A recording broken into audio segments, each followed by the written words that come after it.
Two things. I heard, were you surprised today that when you talked to Devin Nunes that he had not heard about Mike Morrell, he said to you?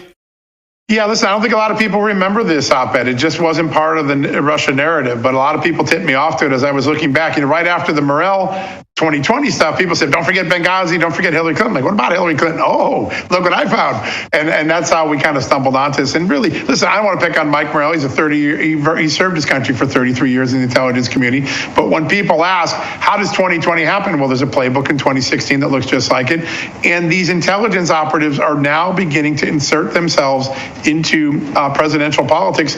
3 examples in 3 years, whether witting, unwitting, intentional, unintentional, there is a real concern. And that's why Devin Nunes said, hey, this is a problem, intelligence community wide. We got to get to the bottom of it.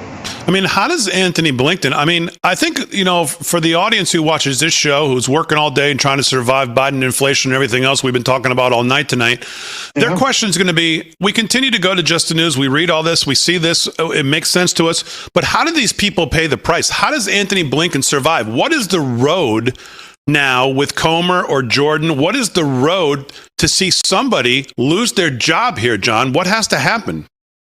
It's a great question. Some of the members that have come on Real America's Voice talking to Amanda and I have said, listen, maybe we defund them. Maybe we say that no contracts from the United States government may go to any one of the 51. Maybe we put in budget legislation, maybe the next budget deal, that these 51 can never again be hired or paid a federal salary again. Maybe they're stripped of their security clearances, de facto or post facto. Listen, there has to be some more questions of Anthony Blinken. Will anyone in Congress get answers? Now, Jim Jordan and Mike Turner, Chairman, House Intelligence, House Judiciary, sent a letter. Will Blinken answer? I'm sure Blinken's going to give the answer, which is, well, I didn't encourage him to do it. He came up with the idea after talking to him. Well, wait a second. After you talked to him, you forwarded him an email with the one talking point you wanted and which showed up in the letter, which is a USA Today fact check, which turned out not to be factually true, that the FBI thought this laptop was a Russian disinformation operation. So